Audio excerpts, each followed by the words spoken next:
Chers amis,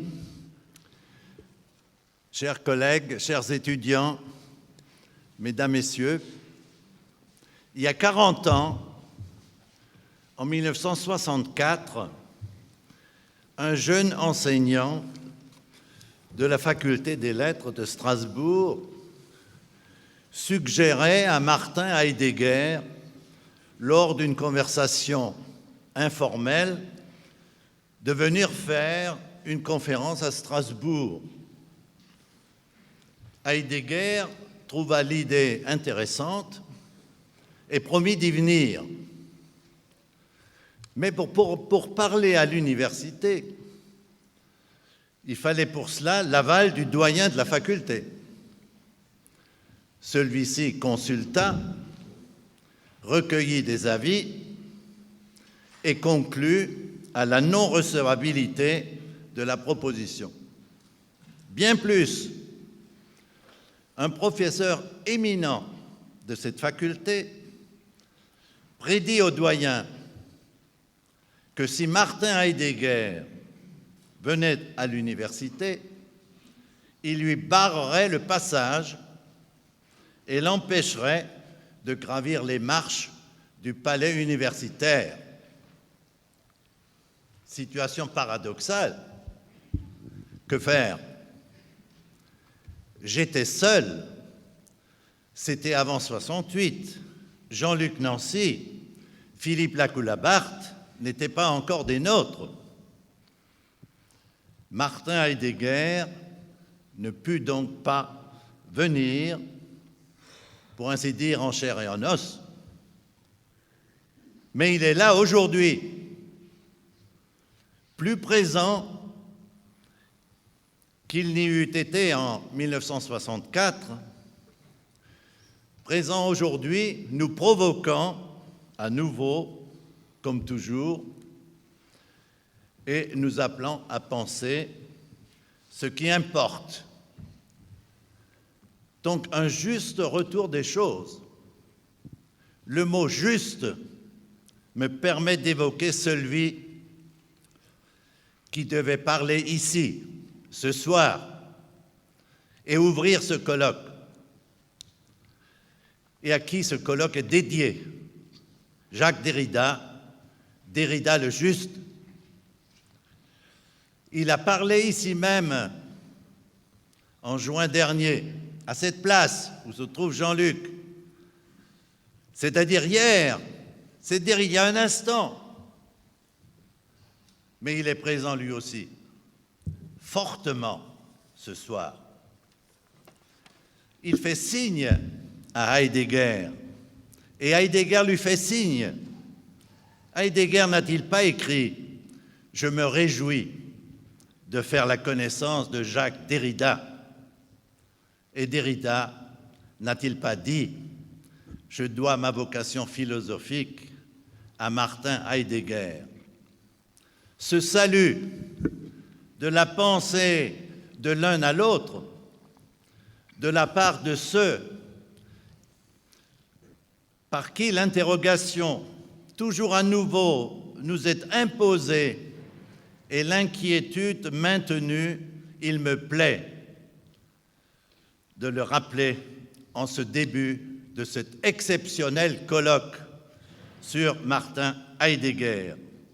Et comme envoi à ces journées, je placerai le mot de Martin Heidegger, einen Denker ehren wir, indem wir denken.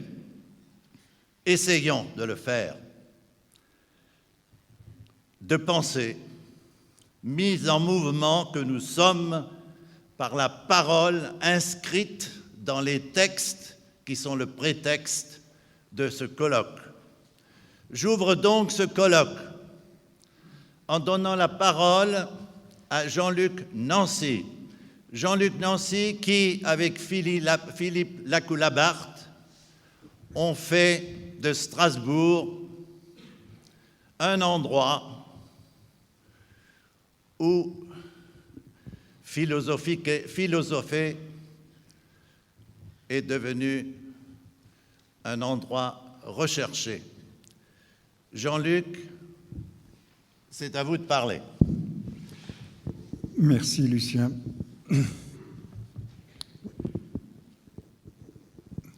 Je compléterai peut-être ce que vous venez de dire, je pense avec l'accord de Philippe, en disant que si en 1964 nous avions été ici, nous n'aurions sans doute pas non plus souhaité que Heidegger parlât à l'université. Entre cette date et celle de maintenant se joue sans doute l'écart et l'ambitus qui donne l'ouverture dans tous les sens du mot de ce colloque par le titre que ses organisateurs lui ont donné, Le danger et la promesse. Je dois, j'ai reçu la tâche technique d'informer tout le monde que toutes les séances du colloque auront lieu dans cette salle. Que donc les indications différentes qui figurent en tout cas sur le document Internet sont caduques. Tout se passera donc ici à l'Aubette.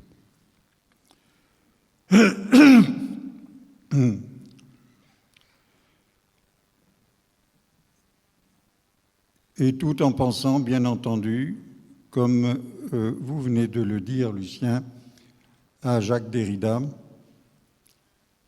dont la conférence dans cette salle, en juin dernier, fait maintenant l'objet de la plaque que vous avez pu voir à la droite de la porte d'entrée. Tout en pensant à lui, c'est-à-dire tout en continuant à penser avec lui, en dialogue avec lui, je remercie tout simplement le Parlement des philosophes et ses responsables d'avoir organisé ce colloque et tout particulièrement, bien sûr, le premier moteur de toute cette affaire, à savoir Joseph Cohen, sans l'énergie duquel nous ne serions pas là.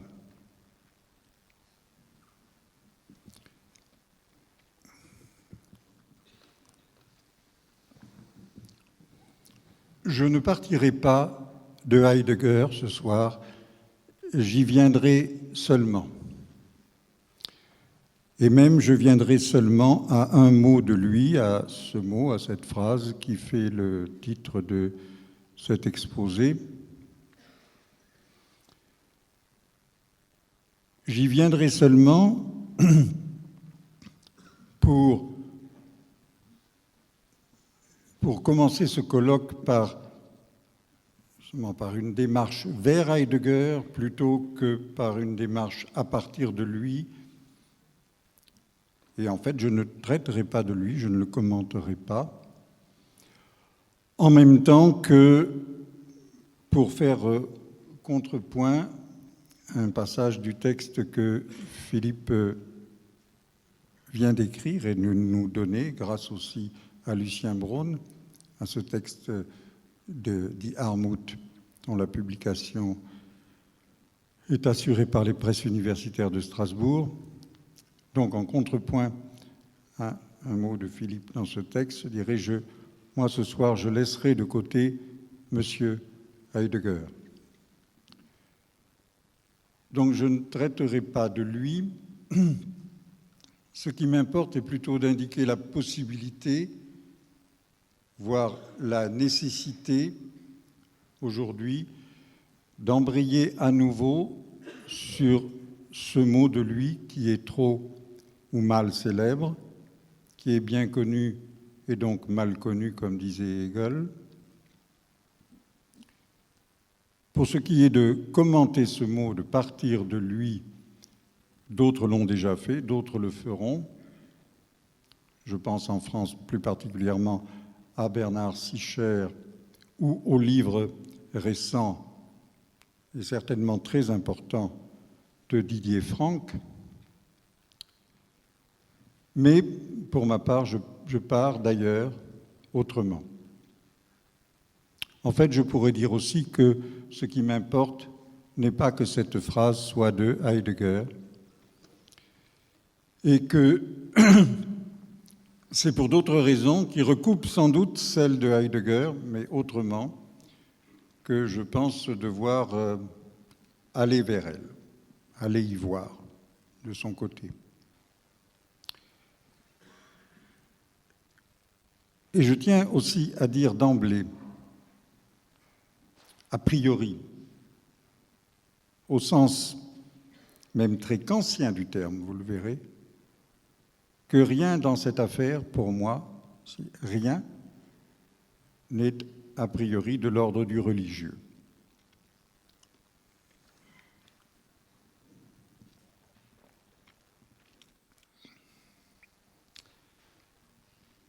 Je commence donc. Non seulement l'athéisme est une invention spécifique de l'Occident, mais encore doit-il être considéré comme l'élément dans lequel l'Occident s'est proprement inventé.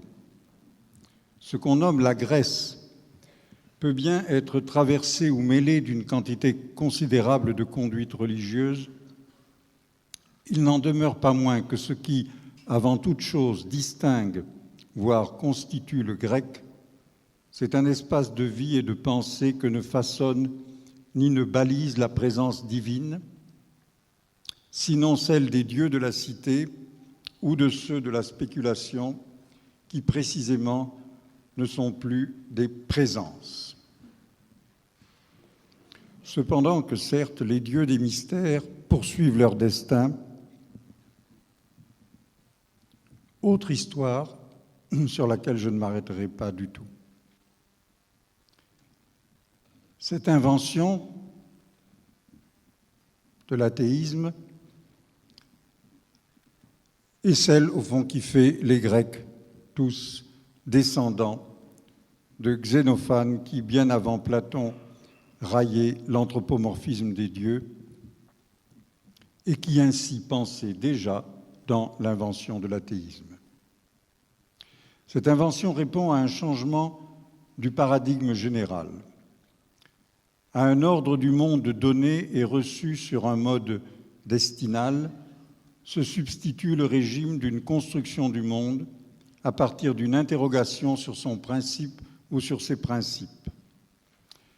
Qu'on se mette alors à parler de nature au sens d'un système d'éléments, de principes et de conséquences signifie que le monde ne se partage plus entre des présences de qualités et de statuts divers, mortels, immortels, basses, hautes, impures, pures, mais qu'il se partage entre la totalité du donné et l'ordre des conditions de ce qui ne peut plus simplement en être la réception, mais qui doit, du donné, donner en retour la raison.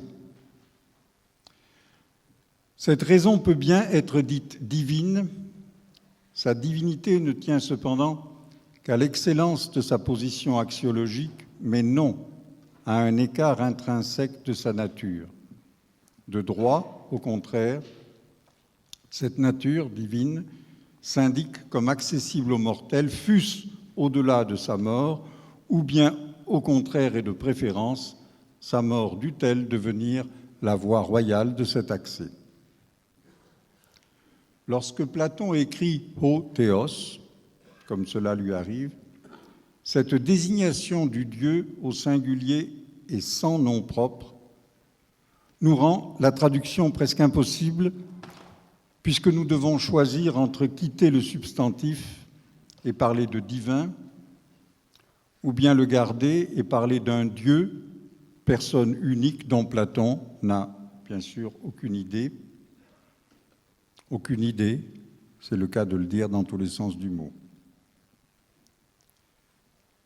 Dans le théos de Platon, il est permis de dire que les dieux disparaissent, même si Platon lui-même peut les nommer au pluriel à quelques lignes du théos singulier, comme cela arrive dans le Théétète.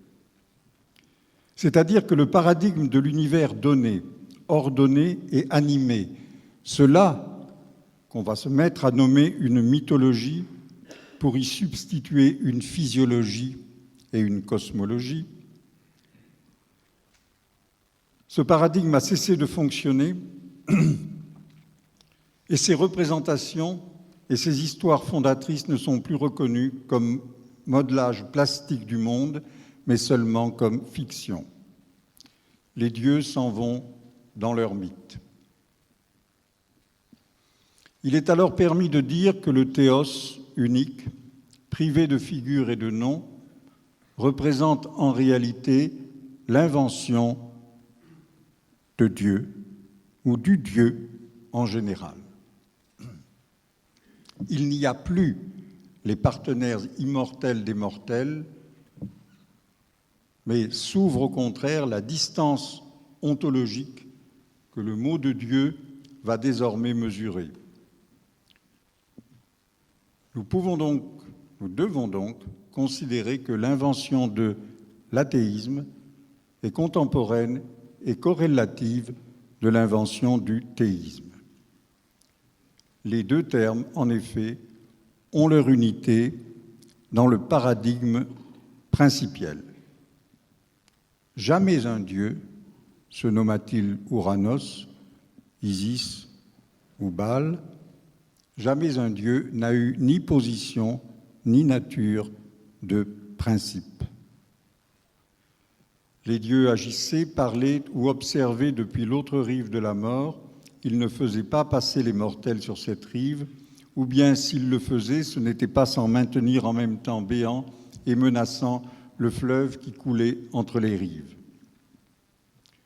Le principe, au contraire, ou bien les principes, mais le singulier est ici nécessaire et exigible par principe.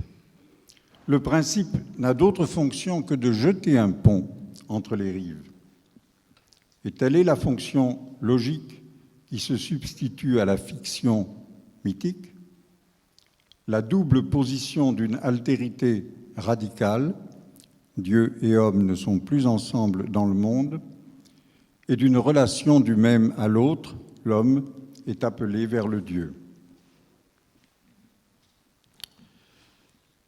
Il est nécessaire de se munir de ces données initiales si l'on ne veut pas se tromper sur le face-à-face toujours plus ou moins supposé entre théisme et athéisme.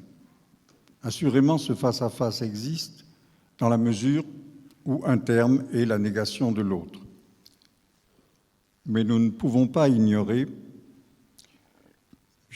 nous ne pouvons plus ignorer à quel point cette négation retient, comme toujours sans doute, l'essence de ce qu'elle nie.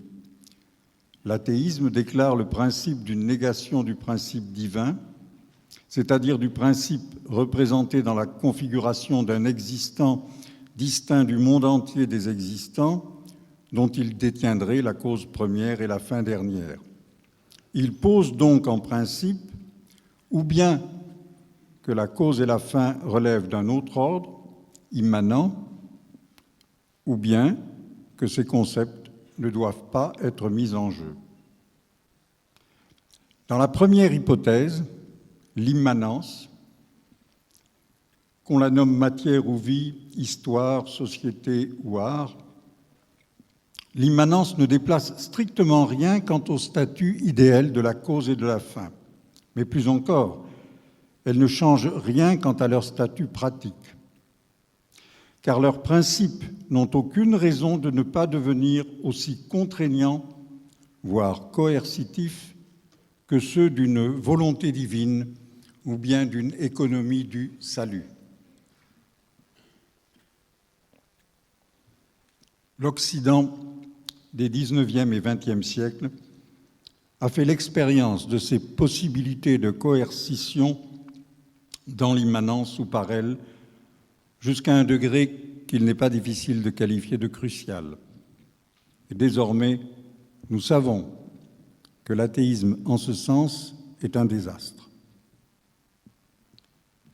De manière paradoxale, et plus que cela, de manière heurtée, discordante, nous savons maintenant que l'athéisme est le seul ethos possible, la seule dignité du sujet. Je donne à ce mot ici valeur de praxis, et non de réflexivité, mais qui laisse en même temps démuni ou menaçant l'ordre du commun, de l'ensemble, de la culture, voire de la civilisation. Il n'y a rien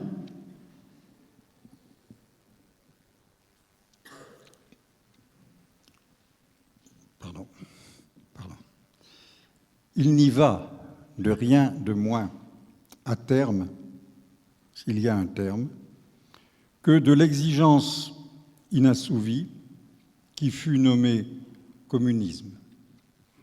Mais je n'en parlerai pas ce soir. À l'égard du commun, en tout cas, vaut entièrement cette phrase de Jean-Christophe Bailly: « L'athéisme n'a pas su irriguer son propre désert. » Et cela même, cette disjonction de ce que je désignais comme l'éthos du particulier et de ce désert du commun, cela même, c'est-à-dire cette congruence de l'athéisme et de l'individualisme, cela ne peut pas ne pas nous donner à penser. Quant à la seconde hypothèse, c'est-à-dire celle de s'exempter des concepts de cause et de fin, il est sans doute assez manifeste qu'un certain état de la pensée, aujourd'hui, pourrait-on dire justement plutôt commun, ne demande pas mieux que de l'accueillir. Nous pressentons que cause et fin ne doivent pas ou ne doivent plus être des concepts recevables hors des sphères techniques déterminées à l'intérieur desquelles ils ont l'évidence d'axiomes.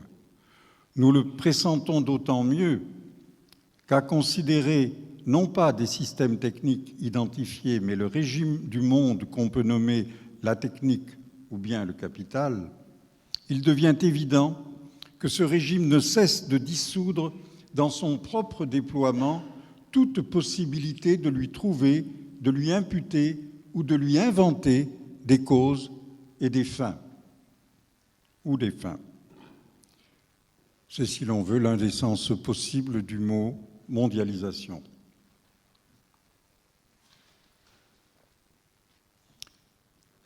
Nous devrions donc être capables d'une pensée strictement anaïtiologique et atéléologique. Et il serait facile de montrer combien cette exigence a déjà préoccupé la philosophie depuis le début du monde contemporain. Mais pour nous, malgré tout, jusqu'ici, une telle orientation de la pensée, c'est-à-dire la pensée sans fin, la pensée de la finitude sans fin, une telle pensée reste privative, soustractive et en somme défective, de même que l'est obstinément et sourdement, fût-ce à son corps, je dirais, le plus défendant, la tonalité majeure de toute espèce d'athéisme. Ce qui, bien entendu, ne va pas à nous autoriser à légitimer les assurances positives d'un théisme. Il s'agit seulement de savoir, encore faut-il le savoir, et savoir comment faire, de savoir renvoyer dos à dos ces deux faces du même Janus occidental. Blanchot, en particulier, l'avait parfaitement compris et écrit.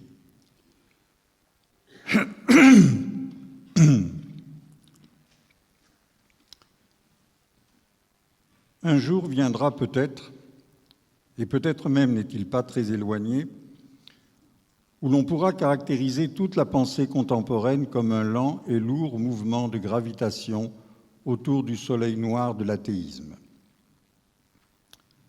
À l'effondrement du principe, tel que toute l'ontothéologie classique en témoigne jusque dans et par sa déposition kantienne, suivie de ses funérailles nietzschéennes, à l'effondrement du principe n'a pas succédé une appréhension nouvelle, inédite,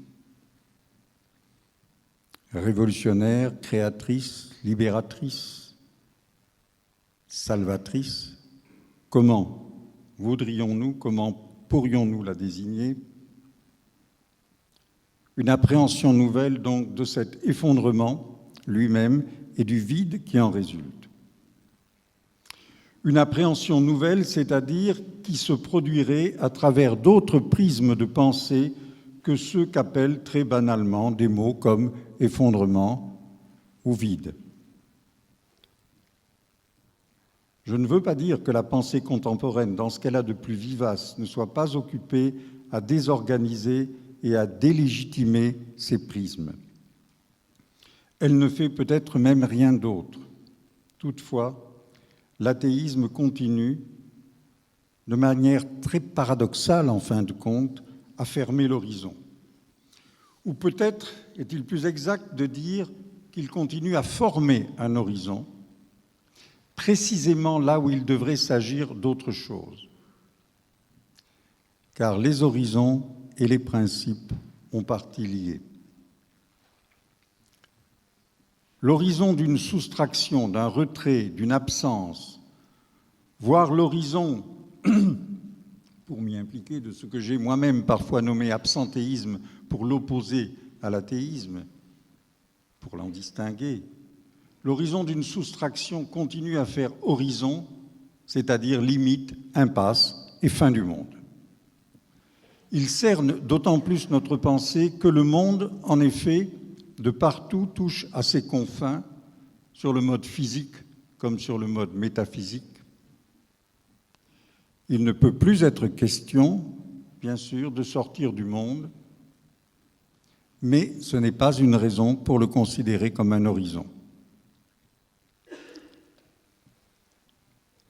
En d'autres termes, la finitude ne borne pas l'infinité, elle doit au contraire lui donner son expansion et sa vérité.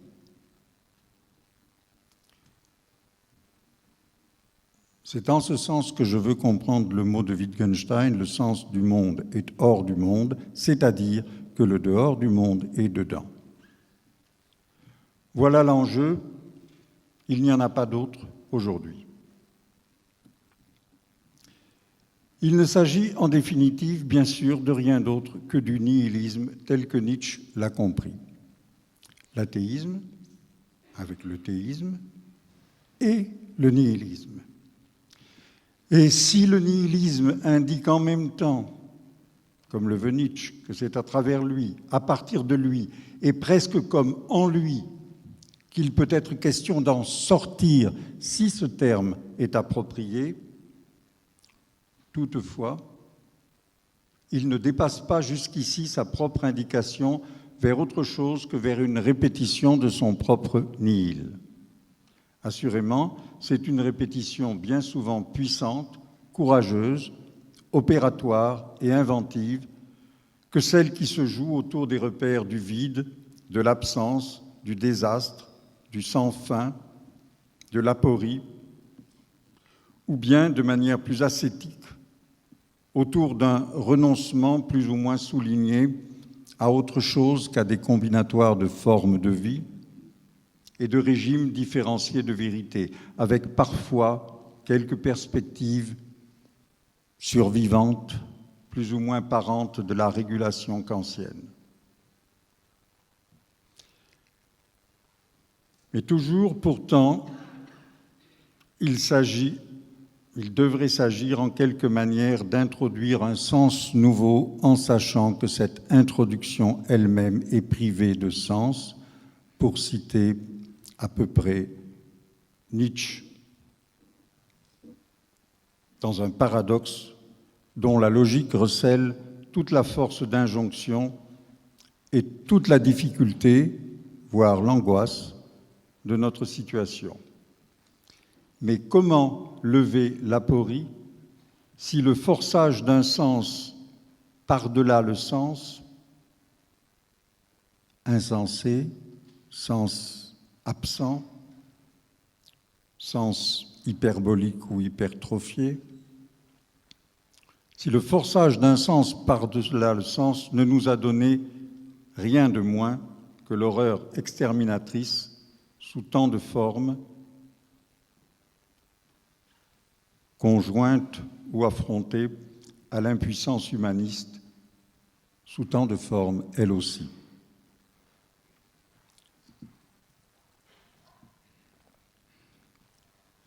Ce dernier mot, l'humanisme, nous jette à nouveau vers le centre noir de notre vertige.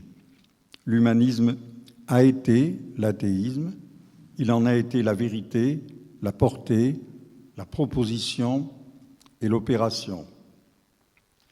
Parce qu'il a retourné en essence de l'homme l'essence du Dieu, il n'a fait qu'imprimer au principe une rotation sur lui-même, une révolution. Aussi n'a-t-il, d'une part, rien modifié à la construction onto-athéologique, ni d'autre part situé sa propre figure du principe en une place digne d'elle. Et voici comment, pour la première fois, je rencontre Heidegger, à savoir cette phrase, dans la lettre sur l'humanisme ne pense pas assez haut l'humanitas de l'homme. Que veut dire la hauteur ainsi suggérée? Que veut-elle dire surtout si nous réfléchissons, et bien sûr nous le faisons, au fait que Heidegger écrit cette phrase après être passé par l'aveuglement que nous savons pour la grandeur de ce que stigmatise le mot national-socialisme. Doit-on même parler en termes d'élévation, d'altitude ou de taille pour penser ce assez haut, l'humanitas? Cela n'est pas certain. Mais en quels termes donc? Pascal avait écrit que l'homme passe infiniment l'homme. Que pourrait être ce passé? Dépasser, surmonter, excéder, transporter, transfigurer, diviniser, naturaliser au contraire, techniciser, exposer à l'abîme, anéantir ou encore, de manière plus condensée, déshumaniser, inhumaniser, surhumaniser.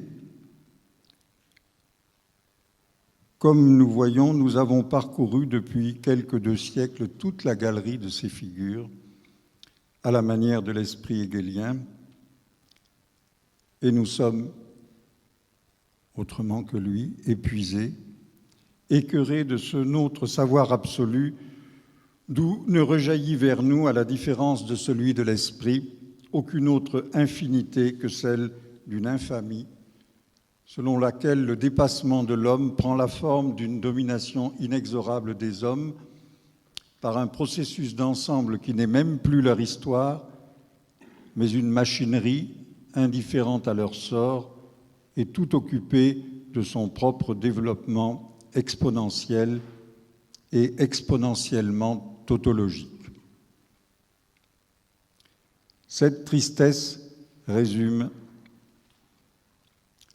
l'athéisme. Même la possibilité tragique qui peut avoir été celle des Grecs, se découvrant privés, abandonnés ou maudits des dieux, nous est refusée. La tristesse ne garde rien de l'étrange joie tragique dont Nietzsche ou le jeune Benjamin furent encore des témoins. Cela veut dire aussi plus clairement que jamais que la sortie du capitalisme, ici encore s'il s'agit de sortie, ou bien en quelle valeur de ce mot, ne peut s'envisager que comme celle du nihilisme. Et cela de 2 manières solidaires l'une de l'autre. D'une part, la structure formelle de la sortie est la même, c'est-à-dire c'est une sortie à partir du dedans, comme Marx et Nietzsche, tous les deux l'ont su, D'autre part, il s'agit du même enjeu, celui que je désigne ici, tout provisoirement, comme la nécessité d'une altération effective de la tautologie, ou bien donc la nécessité d'une hétérologie.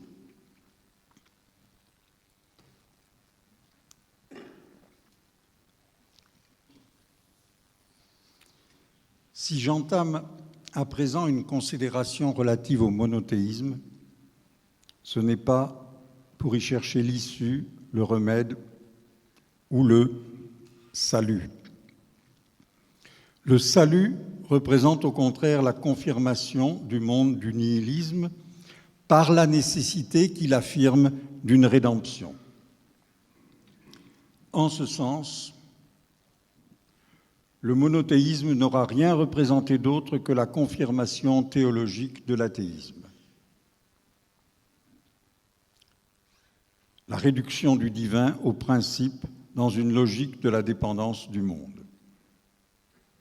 Et c'est ainsi, comme on sait, que de façon majeure et la plus visible en tout cas, Heidegger aura toujours considéré le christianisme.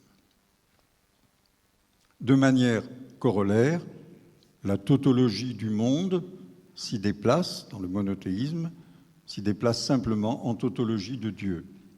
Le Dieu unique n'est en effet rien d'autre que la répétition de son être immuable. Il n'a pas d'histoire ni de figure, et ce n'est pas par hasard qu'en un moment décisif de ses redéfinitions, il a été désigné et pensé en tant que le logos présent en arché. En réalité, ce moment correspond à la conjonction de l'athéisme grec et du monothéisme juif dans l'élaboration de ce qui, sous le nom de christianisme, aura constitué la configuration majeure de l'onto-a-théologie, autrement rejouée au titre de l'islam. À travers les religions du livre s'est effectuée une histoire singulièrement complexe, voire retorse, dont l'élément moteur ou bien le nœud organisateur se tient exactement au point de conjonction du Greek Jew, Jew Greek de Joyce, mais en tant que ce point forme en même temps un point de disjonction, et en tant que cette disjonction intime au cœur donc de l'athéisme lui-même, demande encore à être vraiment éprouvée. Et c'est à cela que je voudrais m'intéresser. D'une part, en effet, la conjonction ne conjoint pas autre chose que deux formations de l'athéisme lui-même.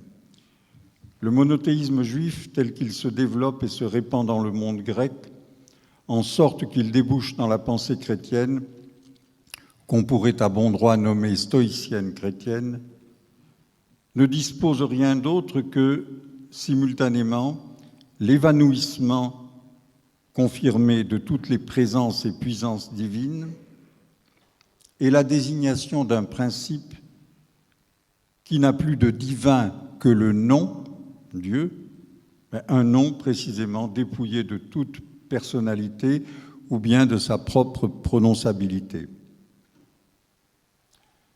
Considérée sous cet angle, toute l'histoire de Dieu, du Dieu de l'Occident, ne déploie rien d'autre que le procès de l'athéisme même dans sa progression la plus rigoureuse, passant, pour prendre seulement quelques repères, par l'idée de preuve de son existence, qui suppose qu'une existence au moins puisse être déduite a priori, à partir de quoi toute existence le sera, et la supposée preuve se replie dans une tautologie ontologique, ou bien par le Deus sive natura de Spinoza, lequel cependant laisse parfaitement ouverte la question de savoir en quoi consiste l'unité de ce Deus qui n'existe que dans l'infinité de ses modes, ou bien, et pour finir, par le Dieu de Feuerbach, dont l'homme n'a qu'à se réapproprier les prédicats en négligeant la substance imaginaire. On pourrait y ajouter une quantité considérable de traits, tels que l'idée du parfait chez Descartes ou bien la liberté-nécessité par laquelle le Dieu de Leibniz crée le meilleur des mondes possibles. De toutes les manières, on aboutira à ce résultat. Dieu nomme le principe d'une totalité présupposée fondée en unité et en nécessité. À ce compte, Dieu ne nomme que la tautologie de l'unitotalité ainsi présupposée. On pourrait même dire le nom de Dieu est venu à point baptiser, si j'ose dire, la tautologie elle-même. En termes heideggeriens, Dieu nomme la consistance de l'être conçue comme principale, fondatrice et essentielle. Il représente de la façon la plus manifeste l'être au principe de l'étant. Ins summum verum bonum. Rien d'étonnant dès lors à ce que Heidegger n'ait voulu voir, n'ait voulu montrer qu'il voyait dans le christianisme qu'un épiphénomène sans spécificité remarquable au regard de l'histoire destinale et épocale de l'être. De l'être lui-même, cette fois compris, non pas comme principe, mais au contraire, comme principe d'anarchie, s'il est permis de se contenter ici, pour aller vite, du paradoxe forgé par Rainer Schurmann dans sa lecture de Heidegger. Mais nous commençons à savoir, je mentionnerai une fois de plus en particulier le livre de Didier Franck, que le christianisme comme ontothéologie, comme onto-athéologie, n'est pas, sans doute, celui avec lequel Heidegger a mené son explication silencieuse. Mais encore une fois, je m'approche seulement de cela. Je n'y rentre pas.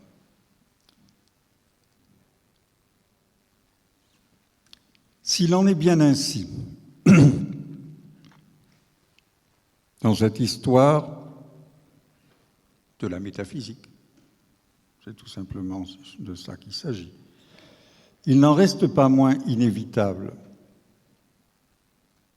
de se demander pourquoi la racine de l'athéisme aura pu, sinon aura dû, comment pouvons-nous parler de notre propre histoire? Dans quels termes ou non de nécessité? Pourquoi la racine de l'athéisme aura pu, sinon aura dû, avoir une double constitution? La déconsidération du christianisme comme épiphénomène de la métaphysique, aussi bien d'ailleurs que sa réduction par Kant ou par Hegel, ou par Feuerbach, au statut de transcription représentative de la logique, de la raison ou de l'esprit, ne rend pas compte, pour finir, de ce phénomène de doublure ou de doublage ou de déhiscence de ou dans la racine elle-même. On pourrait dire aussi la raison, la nôtre, ne rend pas raison, pour finir, de ces représentations. L'idée de la transcription, du travestissement ou du détournement religieux d'opérations de la raison, cette idée qui commande en définitive, avec bien des variations sur les thèmes de la représentation, du sentiment, de l'illusion et de l'idéologie, l'essentiel de la dénonciation philosophique, si cette idée rend compte à beaucoup d'égards de l'infamie morale, politique et spirituelle que partagent indiscutablement les religions, et spécialement les monothéistes, ce qu'il faudrait examiner ailleurs, cela ne rend pas compte pour autant de cette singulière déhiscence du logos ou du principe, ou de cette déhiscence de principe dans le principe lui-même, sauf à se contenter tantôt de désigner un degré inférieur de la raison, un manque à s'élever à la hauteur de la pensée, tantôt de déplorer plus directement encore une véritable perversion ou une maladie de la pensée, de la culture, de la société.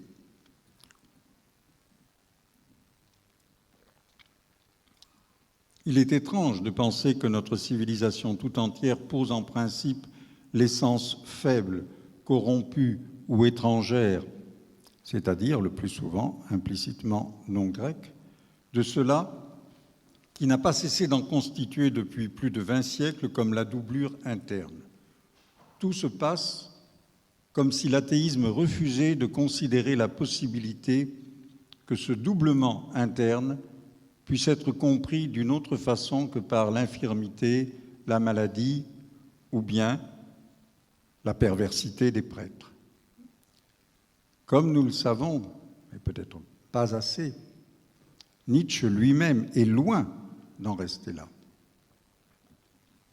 Sans aucun doute, infirmité, débilité, maladie et méchanceté sont à l'œuvre de manière alternée ou conjointe dès qu'il s'agit d'assurer une maîtrise et une présentation du principe. La faiblesse insigne de la logique du principe, et faudrait-il dire de la logique tout court, se déclare au point crucial où théisme et athéisme se coappartiennent. Pour autant que le principe est affirmé ou bien symétriquement nié, il ne peut que s'affaisser dans sa propre position ou déposition. Car, et voici le point décisif, il devrait lui revenir au principe.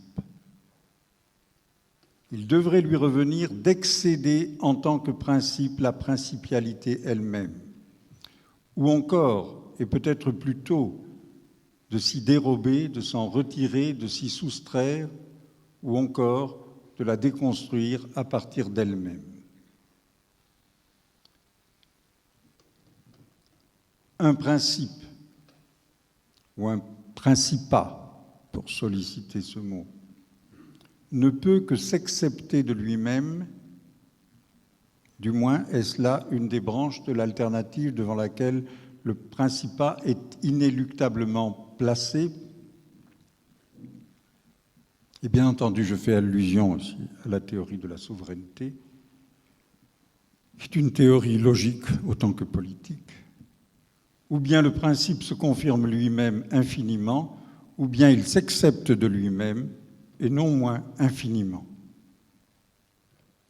Ou bien donc, et pour reprendre les termes que j'employais avant, il confirme sa tautologie aïtiologique et téléologique, ou bien il se trouve de lui-même exposé comme hétérogène à sa propre tautologie, se dérobant dans une hétérologie.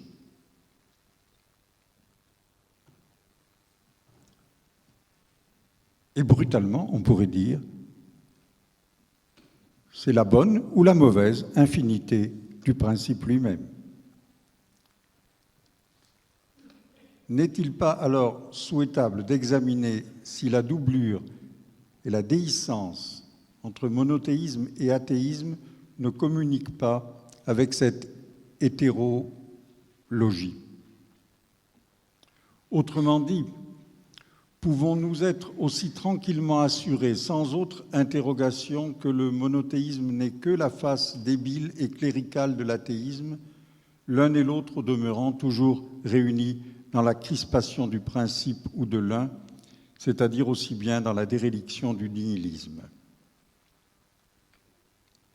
L'athéisme grec et le monothéisme juif se sont rencontrés en un point où l'unité du principe et l'unicité du Dieu se sont mutuellement confortés et contrariés en même temps par une même contraction, attraction et répulsion mutuelle, par un double et violent mouvement dont les effets n'ont pas cessé d'innerver et d'irriter notre histoire. D'une part, en effet, l'unicité du Dieu se laissait très évidemment subsumer ou absorbé par l'unité du principe. Ainsi, le christianisme devint-il de lui-même, était-il de lui-même, humanisme, athéisme et nihilisme. Mais d'autre part, l'unicité du Dieu se refusait à entrer dans l'ordre du principe. Ce n'est pas un hasard si, en plein essor de la rationalité moderne, Pascal éprouve si violemment la nécessité de disjoindre sans réserve le Dieu des philosophes et des savants du Dieu d'Abraham, d'Isaac et de Jacob, Dieu de Jésus-Christ. Cette disjonction et la contrariété ou la contradiction qui en résulte sont logées au cœur de l'athéisme, très exactement à l'endroit où le principe même du principe, comme je le suggérais, s'effondre de lui-même et dans cet effondrement signale la possibilité, voire l'exigence, voire l'appel d'une toute autre configuration anarchique. Qu'il suffise de rappeler quelques-uns des traits majeurs par lesquels le monothéisme, malgré tout, contrarie au sein de l'athéisme le principat, au moins autant qu'il le conforte. Or, ces traits, dont je ne vais prendre que deux, ces traits, j'en fais l'hypothèse ou le pari, sont sans doute silencieusement à l'œuvre dans l'explication silencieuse de Heidegger avec le christianisme. À la relation qui se forme entre un principe et ses conséquences, ou bien entre une condition et ce qu'elle conditionne, s'oppose la relation entre le créateur et la créature, dont il faut tout d'abord affirmer qu'elle tranche radicalement avec la précédente, parce que si cette dernière est une relation d'identité, d'inhérence ou de conséquence, si A donc B, si alpha donc oméga, en revanche, la création est une relation d'altérité et de contingence. Si Dieu, celui-là, si Dieu, alors il n'y a aucune raison qu'il crée. L'idée de créatio ex nihilo, pour autant qu'elle soit bien distinguée de toute forme de production ou de fabrication, comme toute une longue lignée de penseurs, de mystiques des trois monothéismes permet de le discerner. Cette idée donc recouvre essentiellement le double motif d'une absence de nécessité et de l'existence du donné sans raison, sans fondement, ni sans principe de son don. Un don pour lequel aucun concept de don, sans doute, ne peut s'avérer convenable. Ex nihilo, c'est-à-dire rien au principe, un rien de principe, rien que cela qui est, rien que cela qui croit, créo, cresco, voilà la création, sans principe de croissance, même pas, surtout pas, le principe autonome d'une nature, sauf, encore une fois, à réévaluer ce concept de nature à travers Spinoza. D'emblée, pourrait-on dire, le nihil est posé. Si jamais on peut le dire posé. Et c'est peut-être la seule manière de sortir sérieusement du nihilisme. Nihilisme, en effet, veut dire faire principe du rien, mais ex nihilo veut dire défaire tout principe, y compris celui du rien.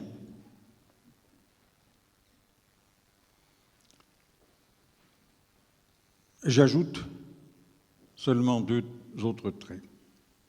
Tout d'abord, celui-ci, la relation de création se double de la relation entre le saint et le pécheur. Une fois de plus, ce n'est pas l'identité, mais l'altérité qui est en jeu. Le saint est l'autre du pécheur, au sens où le pécheur est dans son être constitué par le rapport à cette altérité. Il est pécheur non pas d'avoir commis des fautes, mais de n'être pas saint. Et cela, c'est donc à la sainteté qu'il le doit. Or, la sainteté n'est pas un principe. La sainteté n'est ni déterminable ou représentable, ni prescriptible. Elle ouvre à l'homme ou en l'homme la dimension et le mouvement ou le geste d'un, précisément, se passer infiniment, qu'il ne serait d'ailleurs pas impossible de gloser en jouant sur ces deux possibilités du français. L'homme passe infiniment l'homme et l'homme se passe infiniment de l'homme. Dieu ou le saint se passe-t-il ou non des hommes? Comme on le sait, cette question n'a pas cessé de travailler à l'intérieur des théologies. Et au passage,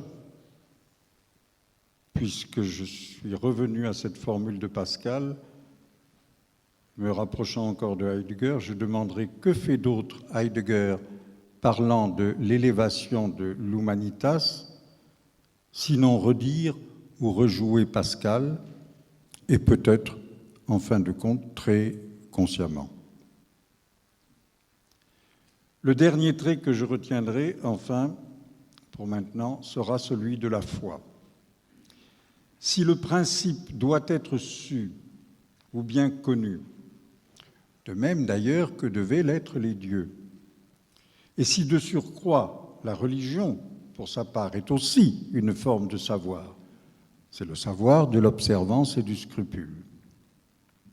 C'est en revanche à la foi que s'adresse le saint. La foi n'est pas un savoir faible, hypothétique ou subjectif, invérifiable et recevable par soumission plutôt que par raison. Elle n'est pas une croyance, au sens ordinaire du terme.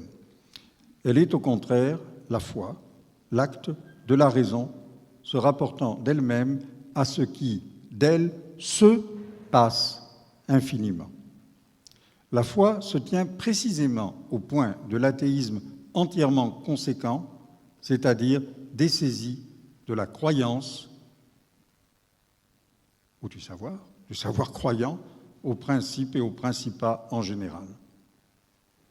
C'est le point déjà formellement reconnu par Kant lorsqu'il parle, par exemple, je cite là une lettre, de l'incapacité où se trouve la raison au regard de ses besoins de se donner satisfaction par elle-même. La raison ne se suffit pas à soi-même, pour soi, elle n'est pas raison suffisante. Autre approche de Heidegger, cette fois lisant Leibniz. Mais c'est dans la reconnaissance de cette insuffisance qu'elle se fait entièrement droit, car elle reconnaît ainsi non pas un manque ou un défaut dont elle devrait attendre d'un autre la réparation, mais bien plutôt ceci, que la logique de la suffisance et ou du manque n'est pas celle qui lui convient. Et voilà pourquoi ce que le même Kant nommait une foi morale ou une foi pratique, et non métaphysique, spéculative ou bien doctrinale, pour reprendre ces termes, voilà pourquoi cette foi pratique a son essence non pas dans une défaillance de la raison, mais au contraire dans la fermeté avec laquelle la raison se confronte à son insatisfaction, en n'y voyant pas une insuffisance, un défaut ou un manque qui la condamne au nihilisme, elle y découvre une non-suffisance en ce sens très précis où désormais il ne s'agit plus de suffire ni de satisfaire, c'est-à-dire en ce sens où il n'y a pas de satis, d'assez, car il n'y a là ni suffisance ni satisfaction possible s'il n'y a pas non plus de principe auquel satisfaction devrait être rendue. La foi est alors, et je ne m'amuse pas à forcer le paradoxe, la foi est alors la ferme fidélité de la raison à sa propre athéologie. si je peux emprunter à Bataille ce terme d'athéologie pour essayer de le glisser entre théisme et athéisme. Ce que le nom de Dieu, à la rigueur, ou bien celui du saint, se met à désigner dans ce régime athéologique, non seulement renvoie à une ruine du principe, mais de manière encore plus contraire à la logique principielle, renvoie à quelque chose, à quelqu'un ou bien à un rien, à une res, rem, peut-être au même nihil ex quo, dont la foi elle-même est le lieu de naissance ou bien l'événement créateur. Que Dieu lui-même soit le fruit de la foi, laquelle en même temps ne tient qu'à sa grâce, c'est-à-dire s'excepte de la nécessité logique aussi bien que de l'obligation religieuse, voilà une pensée bien étrangère et peut-être la plus étrangère au couple du théisme et de l'athéisme. C'est la pensée de l'altérité ouverte par et exposée hors de la mêmeté comme ce qui l'excède infiniment sans pour autant lui être en quoi que ce soit principiel.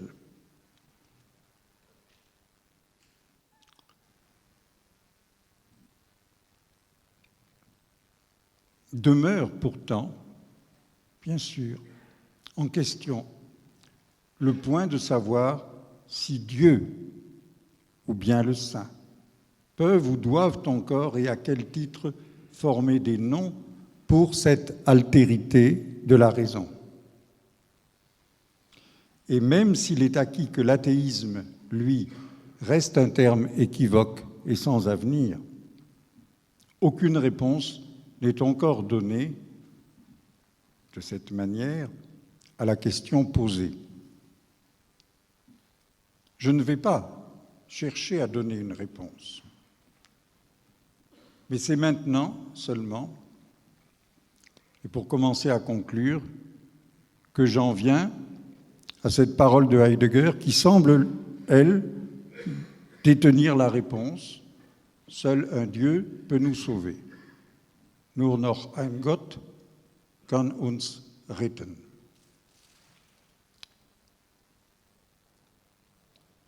J'ai voulu essayer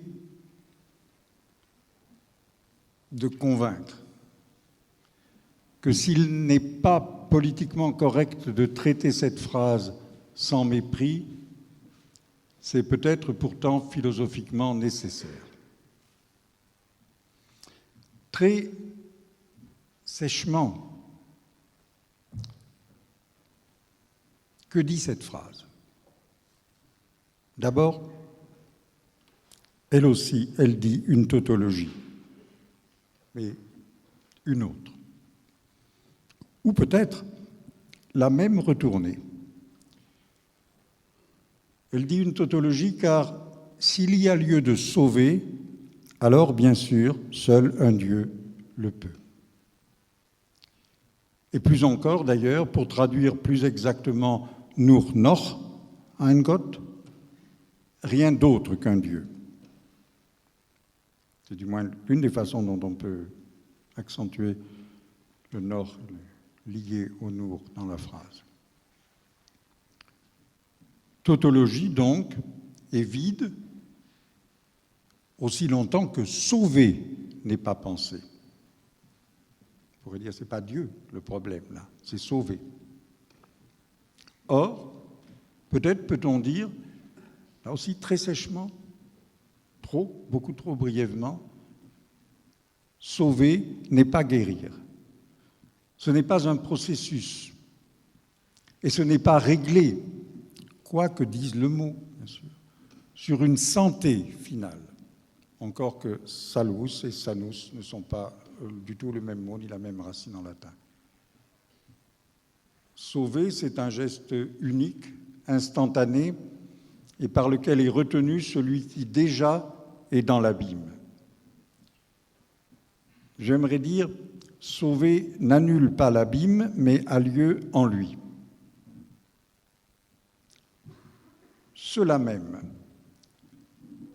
l'être dans ou à l'abîme. Geworfen sein. Misère. Et je poursuis ainsi le contrepoint avec Philippe. Déréliction. Cela même n'est pas cela d'où on guérit, ni d'où on revient, schéma dialectique en général, ni cela dont on pourrait se donner la représentation mimétique, mais bien cela, l'élément dans quoi plus que de quoi il y a Rettung. Salut. Du moins, me semble-t-il, est-ce cela qu'il faudrait penser. Je glisserai volontiers ici ces mots de Rachel Bespaloff, qui fut une étonnante lectrice de Heidegger, des mots qui ne viennent pas de sa lecture de Heidegger, qu'il ne faut pas nommer Dieu son impuissance et son désespoir, ça c'est une citation de Nietzsche qu'elle reprend, ni y chercher un remède, voilà pour la guérison, mais s'exposer au péril du salut. Comment aborder la pensée de ce qui serait ainsi en jeu? Sûrement pas, évidemment, avec la philosophie comme science des principes, ni comme formation de Weltbilder. C'est ce qu'Heidegger indique aussi dans le contexte de l'entretien dont il est question, en disant que la philosophie est à sa fin.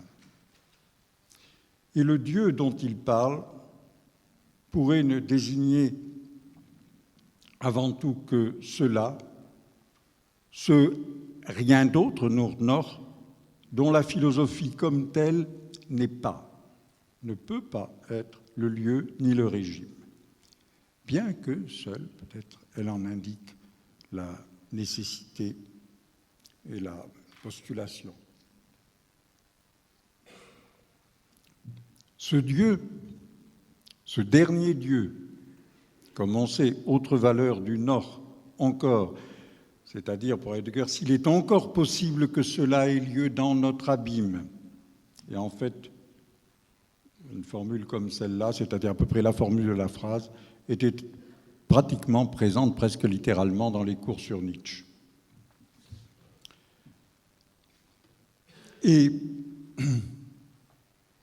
cela se dit, ce qu'il en est de ce Dieu en tant que dernier, c'est-à-dire en tant que Dieu qui peut être méfin à la confrontation du théisme et de l'athéisme, et méfin par conséquent au divin lui-même. Cela se dit ou s'indique dans les Beiträge, comme on sait, par la formule der Gott winkt, c'est-à-dire, sérieusement, on ne peut vraiment pas traduire, le Dieu fait signe. Et Heidegger précise, sein Wesen ist im Winken, son essence est dans le Winken, c'est-à-dire finalement faire un signe sans signification, faire un geste ou un clin d'œil, faire comme font les enfants, winke, dire au revoir. Et en effet, ce Dieu s'en va, il ne fait que passer. Dire que le Dieu winkt, c'est dire qu'à la fois qu'il ne fait que passer et qu'il ne fait, il ne produit, il n'adresse rien d'autre que ce geste sans signification, cette indication, cet indice. L'indication, évidemment, se fait vers quelque chose, elle se fait vers et à partir de l'Ereignis. Et l'Ereignis, nous le savons au moins, ça n'est pas simplement l'événement appropriant, mais c'est toujours en même temps End et Zueignis, c'est-à-dire si c'est appropriation, c'est du propre en tant que propre d'une ou comme une dépropriation et adpropriation, une adresse, une dédicace.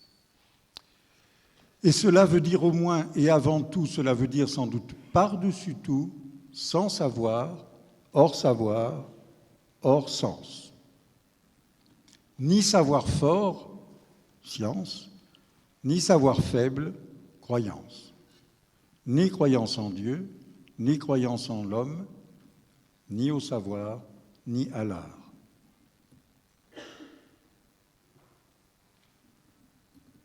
Mais ce vers quoi ou à partir de quoi il est fait signe, c'est une fermeté, oui, et une fidélité. Et nous serions ainsi reconduits à la foi pratique de Kant que je rappelais. Et c'est peut-être, si j'ose dire, tout simplement elle qu'il faut repenser ou qui est encore à penser. C'est pourquoi je me permets de conclure en vous livrant ceci à titre d'hypothèse de travail. La phrase de Heidegger ne serait pas autre chose, pourrait être lue comme n'étant pas autre chose, que comme une reformulation, on aurait dit naguère une réécriture, une formulation certes risquée, le danger et la promesse, mais nécessaire cette reformulation parce que nous ne sommes plus en 1790, mais au fond, peut-être pas plus ni moins risquée que ce qu'elle reformule, à savoir cette phrase fameuse, autre phrase fameuse, plus fameuse encore, que je retraduis maintenant. Il me fallait donc abroger le savoir afin d'obtenir place pour la foi et le dogmatisme de la métaphysique, c'est-à-dire le préjugé selon lequel on pourrait y progresser sans une critique de la raison pure, est la véritable source de toute incrédulité aux prises avec la moralité, incrédulité qui, pour sa part, est toujours, en fait, très dogmatique. C'est bien entendu la deuxième préface à la première critique. Je souligne simplement pour terminer, où je mets, si vous voulez, deux traits pour souligner dans cette phrase. D'abord, il n'y est aucunement question de religion, mais seulement et entièrement de la raison, mais seulement et entièrement. Et d'autre part, il y est question de trouver ou de faire de la place, Platz, dit Kant, dans la raison. Faire place à quoi? À sa propre exigence. Je vous remercie.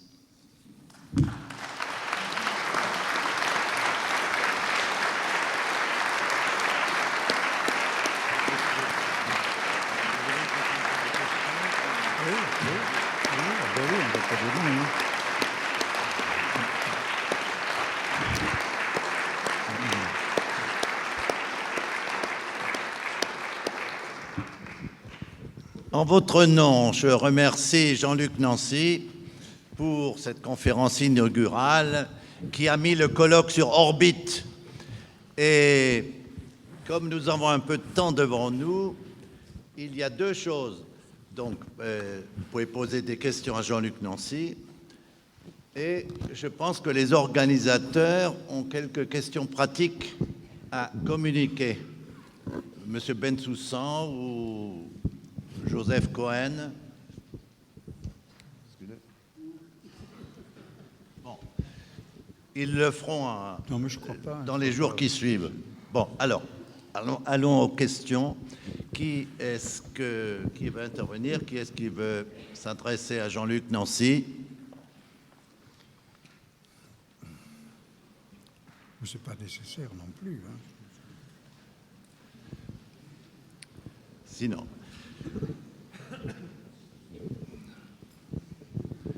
évidemment, la densité de sa leçon demande réflexion, mais d'un autre côté, il y a 5 jours devant nous pour lui poser toutes les questions qui nous viendront par la suite. Alors,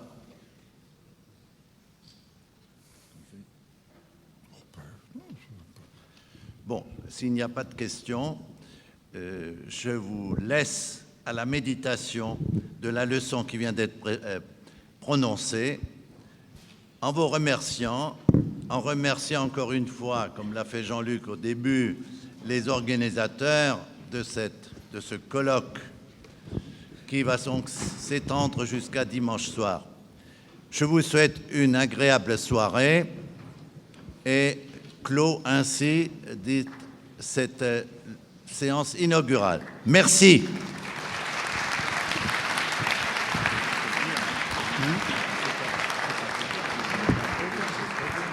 Oui, mais je pense que... Oui, c'est ça.